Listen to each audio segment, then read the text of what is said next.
Welcome to you all. Heaven of thinking and hell of thinking. Generally, when a man is placed amidst a lot of hustles and bustle of life, generally he will be facing a lot of thinking. Sometimes this lot of thinking, that means obsession, will turn to be unhealthy thoughts, a hell of thinking. When you are able to limit your thoughts, you will have the healthy thoughts. Limitation. By limitation, you will have the healthy thoughts.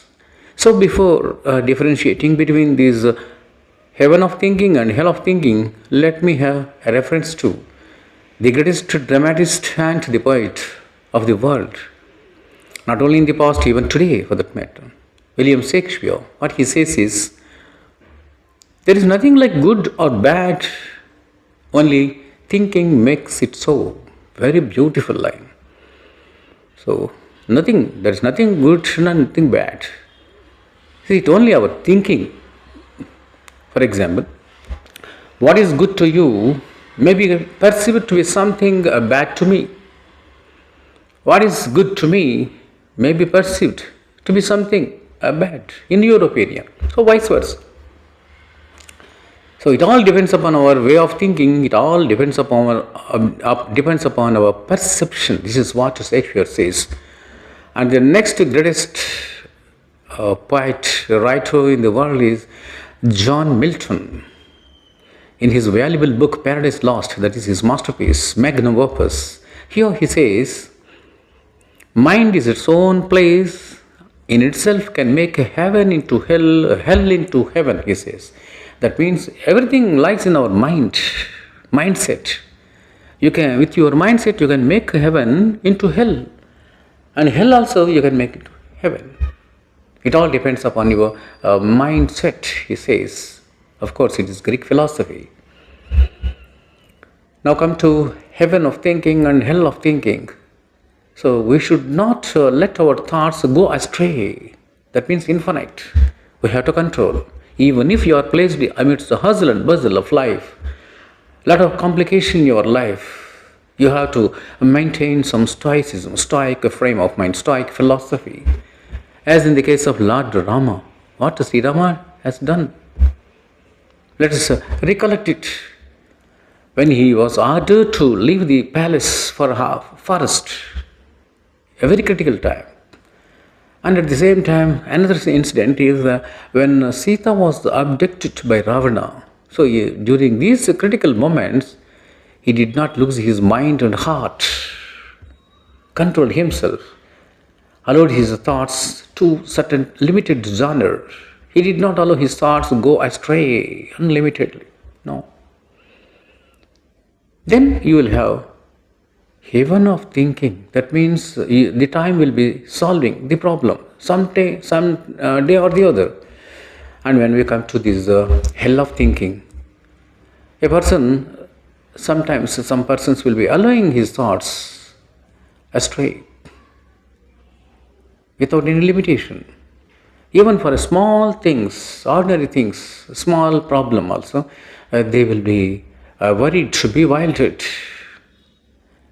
Bewildered at the situation. Sometimes they go mad, and they become obsessed. In psychology, it is called obsessed. Too much thinking always, even for small thing. That is called obsession. This obsession will be very much dangerous. Why?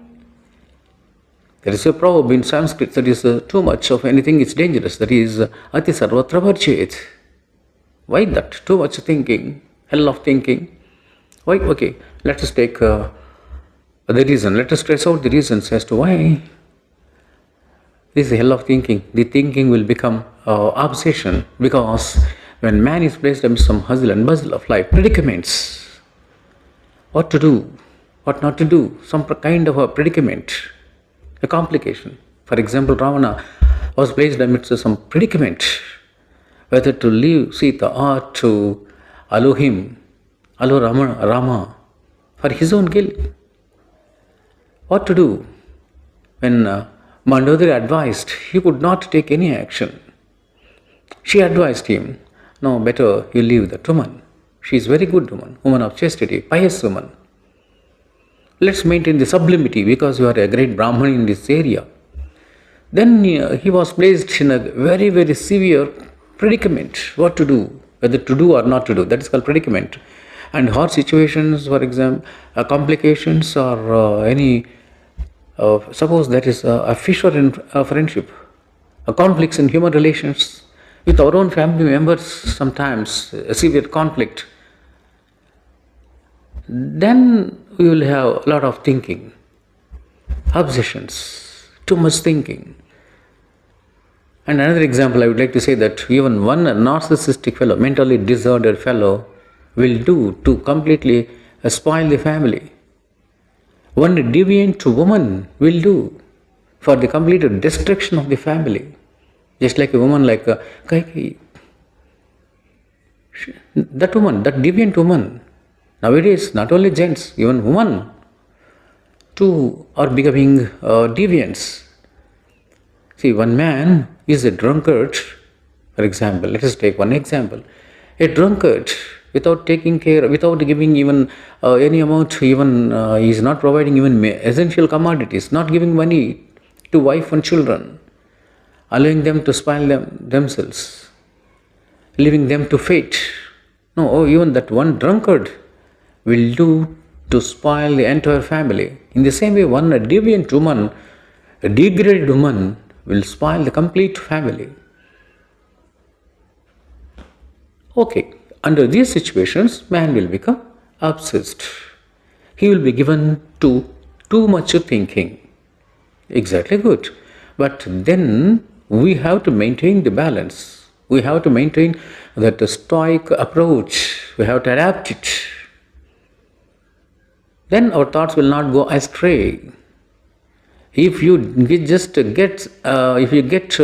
obsessed with too much thinking or obsession, what are the drawbacks? I will tell you one by one. The first one is the obsession will lead to negative emotions, negative thoughts.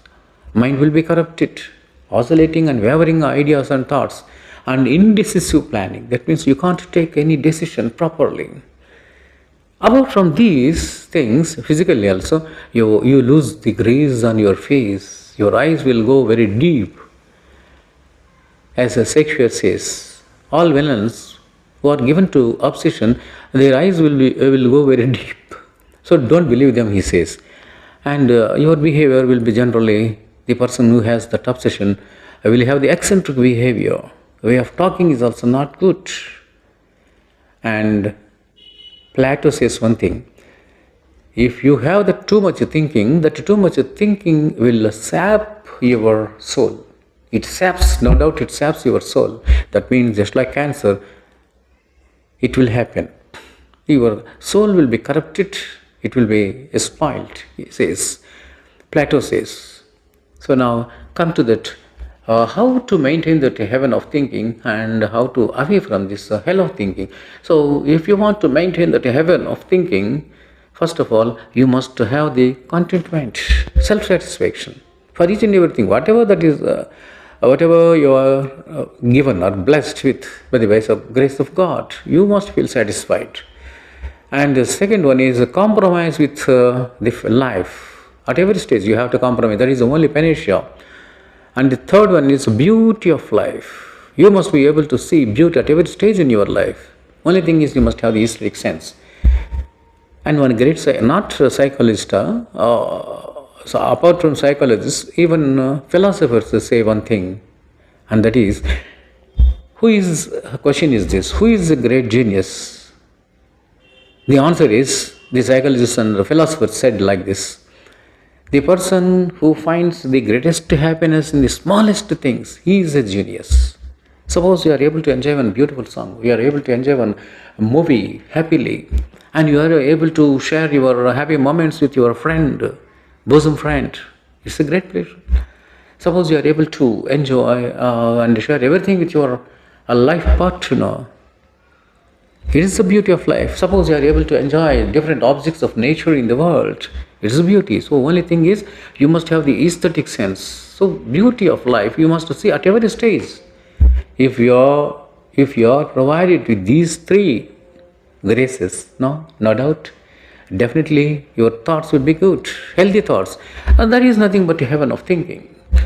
On the contrary, suppose you don't have satisfaction, and moreover, over ambition, prejudices, you are not satisfied with what you are given by the grace of God. No, still you want to earn lot of reputation, lot of money, and all that, over ambition. And jealousy and prejudice, these ill thoughts will definitely make you think always with obsession. Then you will allow your thoughts go astray. And I would like to conclude with Dr. Sarvepalli Radhakrishna, because he is a teacher and a philosopher. He says like this: we are in our education, we are trained in our education to read the books, but we are not trained to think properly. Very beautiful message he has given. So in our education, we know how to read, what to read and all that, and how to write in the examination, all that. But we are not trained the correct way of thinking. This is what is required, he says. Thank you very much. I think you must have understood the heaven of thinking and the hell of thinking. Thank you.